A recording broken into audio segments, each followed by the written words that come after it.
Hello दोस्तों, आज की इस क्लास में पढ़ेंगे कक्षा 10 की मैथ की प्रश्नावली 1.3 का सवाल नंबर 3। और सवाल नंबर 3 के 3 पार्ट है। तो आइए शुरू करते हैं अपना सवाल नंबर 3।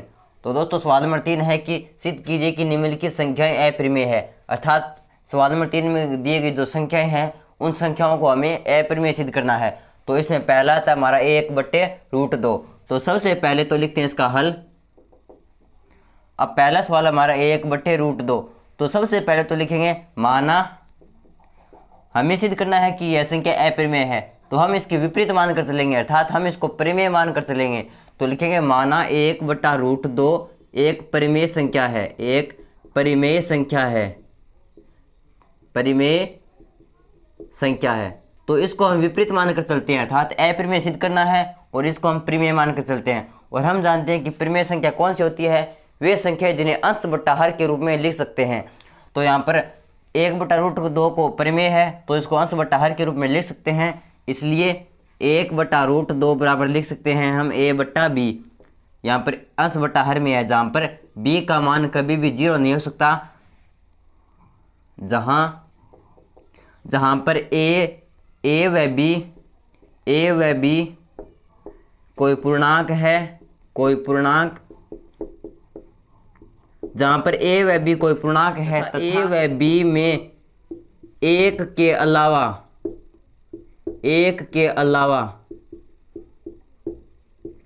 कोई अन्य उभयनिष्ठ नहीं होगा। उभयनिष्ठ यानी कॉमन।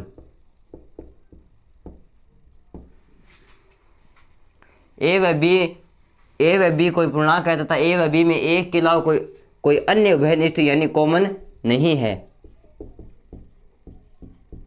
अर्थात a व b में एक के अलावा कोई अन्य उभयनिष्ठ या कॉमन नहीं होगा। तो 1/√2 बराबर हो गया a/b। तो यहाँ से हम अब √2 को यहाँ से पलट देंगे तो √2 ऊपर चला जाएगा, 1/में आ जाएगा।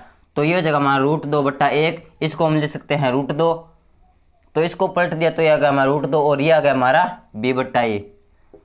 तो जब 1/√2 बराबर a/b तो यहाँ से √2 बराबर हो गया हमारा b/a। ये a इसके भाग में है तो इधर भेजेंगे तो ये √2 के गुणा में आ जाएगा। तो यहाँ से ये हो जाएगा हमारा √2 × a बराबर b। अब यहाँ पर हम दोनों तरफ स्क्वायर कर देंगे, तो दोनों तरफ स्क्वायर करेंगे तो ये हो जाएगा हमारा √2 a का स्क्वायर और इधर हो जाएगा हमारा b का स्क्वायर। तो √2 का स्क्वायर करेंगे तो ये हो जाएगा 2 × a का स्क्वायर करेंगे तो ये हो जाएगा हमारा a² बराबर ये हो जाएगा हमारा b²। तो यहाँ से 2a² बराबर हो गया b²। अब यहाँ से हम कह सकते हैं कि ये 2a² के गुणा में है तो ये इधर b² के भाग में चला जाएगा। तो हम कह सकते हैं कि यहाँ पर b² के अंदर 2 का भाग जाएगा, अर्थात b² 2 से भाज्य होगा। तो लिखेंगे यहाँ b² 2 से विभाज्य होगा, 2 से विभाज्य होगा। यहाँ पर b² 2 से विभाज्य होगा।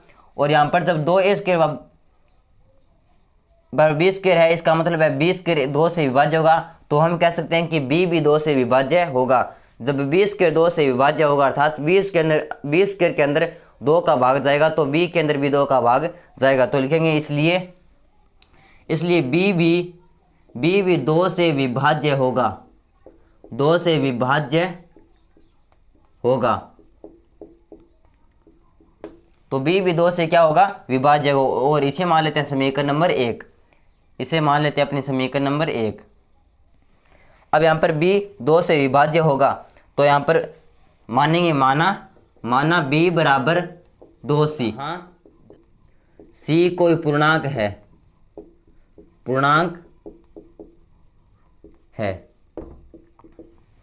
तो अब हम b बराबर लिख दिया 2c, जहाँ पर c कोई पूर्णांक है। अर्थात जब b के अंदर 2 का भाग जाएगा अर्थात b 2 से विभाज्य है तो 2c भी 2 से विभाज्य होगा। हमने b बराबर मान लिया 2c।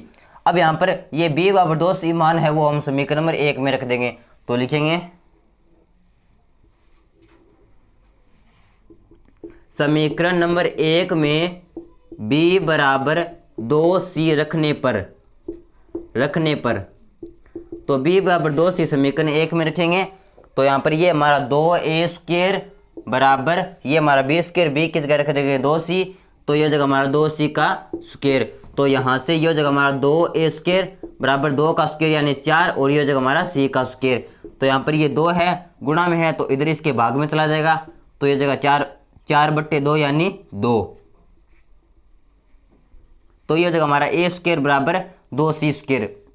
तो यहाँ से हम कह सकते हैं कि a स्क्वायर के अंदर भी 2 का भाग जाएगा। तो लिखेंगे, तो यहाँ पर लिखेंगे इसलिए a स्क्वायर भी 2 से विभाज्य होगा, 2 से विभाज्य होगा। अब यहाँ पर a स्क्वायर 2 से विभाज्य क्यों होगा? क्योंकि यहाँ पर 2 c स्क्वायर के गुणा में है तो a स्क्वायर के भाग में चला जाएगा और ये इसके अंदर पूरा पूरा भाग जाएगा। तो a स्क्वायर 2 से विभाज्य होगा तो इसका मतलब हम कह सकते हैं कि a भी 2 से विभाज्य होगा। तो यहाँ से लिखेंगे अतः a भी 2 से विभाज्य होगा, a भी 2 से विभाज्य होगा।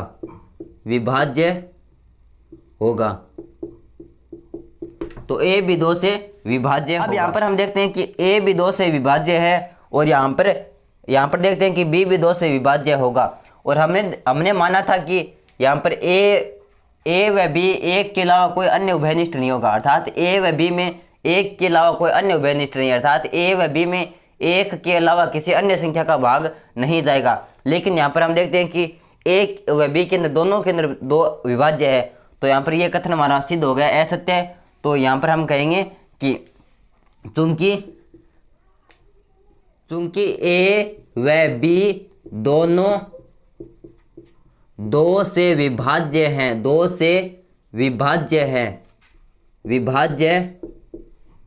हैं, इसलिए हमारी की गई कल्पना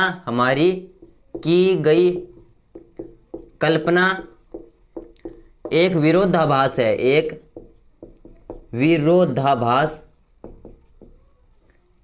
है।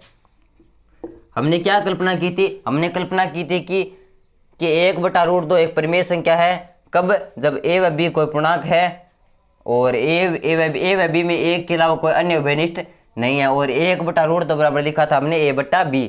और यहाँ पर आ रहा है हमारा कि a व b के अंदर एक के अलावा कोई अन्य भी उभयनिष्ठ है, वो है हमारा 2। तो हम कह सकते हैं कि हमारी की गई कल्पना एक विरोधाभास है। तो लिखेंगे अतः 1/√2 एक अपरिमेय संख्या है, क्योंकि हमने इस 1/√2 को माना था परिमेय, जो साबित हो गई हमारी विरोधाभास यानी विपरीत। तो हम कह सकते हैं कि 1/√2 एक परिमेय नहीं बल्कि एक अपरिमेय संख्या है। अब आता सवाल नंबर 3 का दूसरा पॉइंट, और दूसरा पॉइंट है हमारा 7√5, अर्थात 7√5 को हमें अपरिमेय संख्या सिद्ध करना है। तो सबसे पहले तो लिखते हैं इसका हल। अब पहले की तरह ही हम इसको मानेंगे, माना 7√5 एक परिमेय संख्या है। तो लिखेंगे माना 7√5 एक परिमेय संख्या है। तो हम जानते हैं कि परिमेय संख्या कौन सी होती है, जिसे हम अंश बटा हर के रूप में लिख सकते हैं। तो इसलिए 7√5 को हम लिख देंगे अंश बटा हर में यानी a/b में, जहाँ पर b का मान बराबर नहीं होगा 0 के, अर्थात b का मान कभी भी 0 के बराबर नहीं होगा। क्योंकि अगर b का मान 0 हो जाएगा तो a/0 यानी ये हो जाएगा अनंत। जहाँ पर a व b कोई पूर्णांक है तथा a व b में एक के अलावा कोई अन्य उभयनिष्ठ नहीं है, उभयनिष्ठ यानी कॉमन नहीं है, अर्थात जो a और b है उसके अंदर एक के अलावा कोई अन्य उभयनिष्ठ नहीं है। अर्थात जैसे अगर इसके अंदर 2 कॉमन है तो इसके अंदर भी 2 कॉमन नहीं होगा, अर्थात इन दोनों के अंदर सेम कॉमन, अर्थात इन दोनों के अंदर केवल एक उभयनिष्ठ होगा, इसके अलावा कोई अन्य संख्या उभयनिष्ठ नहीं होगी। तो यहाँ पर 7√5 बराबर होगा हमारा a/b। तो यहाँ से हम लिख सकते हैं कि √5 बराबर, अब 7√5 के गुणा में है तो ये इधर इसके भाग में चला जाएगा। तो ये हो जाएगा हमारा a/7b। अब यहाँ पर देखते हैं कि a/7b एक परिमेय संख्या है तो √5 भी एक परिमेय संख्या होगी, लेकिन √5 एक अपरिमेय संख्या है। तो ऐसे हम आगे से लिखेंगे कि चूंकि a/7b एक परिमेय संख्या है, एक परिमेय संख्या है, इसलिए रूट 5 भी एक परिमेय संख्या होगी। रूट 5 भी एक परिमेय संख्या होगी।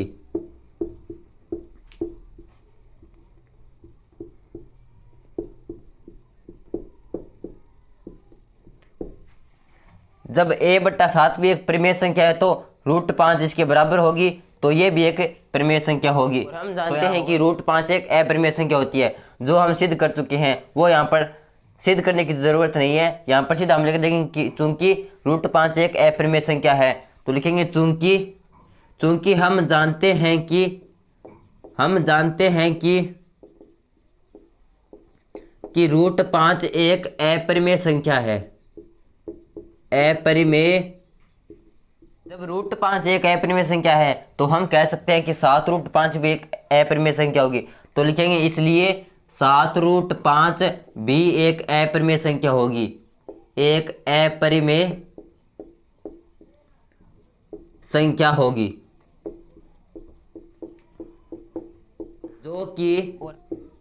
जो कि हमारी की गई कल्पना का विरोधाभास है। की गई कल्पना का विरोधाभास है।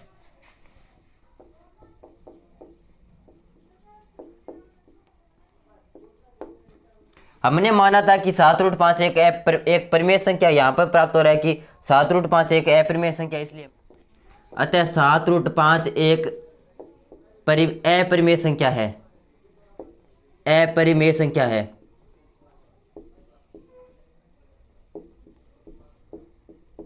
यहाँ पर हम मानकर चले थे कि 7 रूट 5 एक परिमेय संख्या है, और यहाँ पर जब हम 7 रूट 5 को एक परिमेय संख्या मानकर चले थे तो यहाँ पर प्राप्त हो रहा है कि 7 रूट 5 एक अपरिमेय संख्या है। तो हम कह सकते हैं कि 7 रूट 5 एक परिमेय नहीं बल्कि एक अपरिमेय संख्या होगी। तो ये था हमारा सवाल नंबर 3 का दूसरा पॉइंट। अब आता सवाल नंबर 3 का तीसरा पॉइंट, और तीसरा पॉइंट हमारा 6 प्लस रूट 2। तो सबसे पहले तो लिखेंगे हल। अब हम 6 प्लस रूट 2 को मानेंगे एक परिमेय संख्या, तो लिखेंगे माना 6 प्लस रूट 2 एक परिमेय संख्या है। एक परिमेय संख्या है।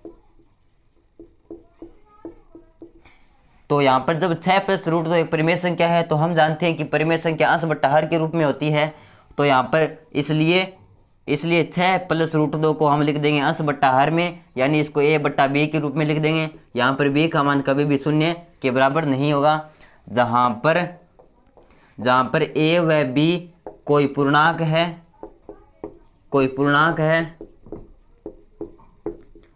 है तथा a व b में एक के अलावा कोई अन्य उभयनिष्ठ यानी कॉमन नहीं है। तो यहाँ पर a व b में एक के अलावा कोई अन्य संख्या उभयनिष्ठ यानी कॉमन नहीं होगी। तो यहाँ पर 6 प्लस रूट 2 बराबर a बट्टा b, तो यहाँ से हम लिख सकते हैं कि रूट 2 बराबर होगा a बट्टा b माइनस 6, और यहाँ पर 6 के बट्टा में लगा सकते हैं हम 1। अब यहाँ पर b और 1 का हम लेंगे एलसीएम, तो यह जगह हमारा b, अब b का b के अंदर भाग 1, तो यह जगह हमारा a माइनस, अब a का b के अंदर भाग b बार, फिर b का 6 के साथ गुना, तो यह जगह 6b। तो यहाँ पर रूट 2 बराबर आ गया हमारा a माइनस 6b बट्टा b। तो यहाँ पर हम जानते हैं कि a माइनस 6b बट्टा b एक परिमेय संख्या होगी। तो लिखेंगे चूंकि a माइनस 6b बट्टा b एक परिमेय संख्या है, एक परिमेय संख्या है,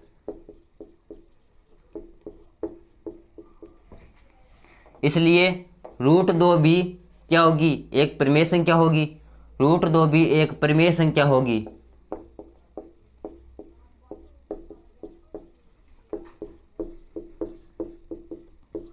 क्योंकि रूट 2 के बराबर है हमारा a माइनस 6b बट्टा b।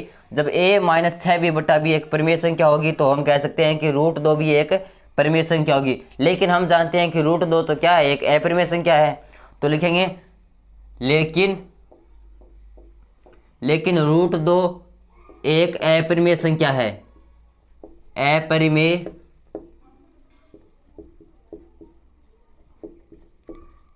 संख्या है जो हमारे द्वारा सॉरी, लेकिन रूट 2 एक अपरिमेय संख्या है,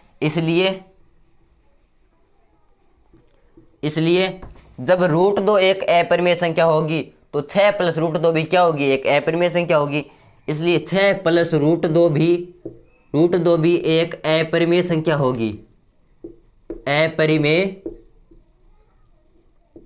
संख्या होगी, जो कि हमारे द्वारा की गई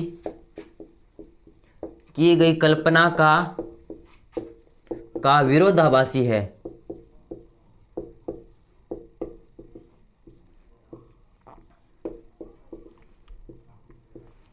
यहां पर हम मान कर चले थे कि 6 प्लस रूट 2 एक परिमेय संख्या है, और यहां पर प्राप्त हो रहा है कि 6 प्लस रूट 2 एक अपरिमेय संख्या प्राप्त हो रही है, जो कि यहाँ पर जो हमारे द्वारा मानी गई ये कल्पना है तो इसका विपरीत प्राप्त हो रहा है, यानी यह एक विरोधाभासी प्राप्त हो रहा है। तो इस प्रकार हम मान कर चले थे कि 6 प्लस रूट 2 परिमेय संख्या है, प्राप्त हो रहा है 6 प्लस रूट 2 एक अपरिमेय संख्या है। तो हम कह सकते हैं कि 6 प्लस रूट 2 एक परिमेय नहीं बल्कि एक अपरिमेय संख्या है। तो यहाँ पर लिखेंगे अतः 6 प्लस रूट 2 एक अपरिमेय संख्या है, अपरिमेय संख्या होगी। तो इस प्रकार ये था हमारा सवाल नंबर 3 का तीसरा पॉइंट। तो वीडियो कैसा लगा प्लीज कमेंट कर जो बताना, और अगर वीडियो अच्छा लगा तो प्लीज वीडियो को लाइक करना और चैनल को सब्सक्राइब करना। धन्यवाद।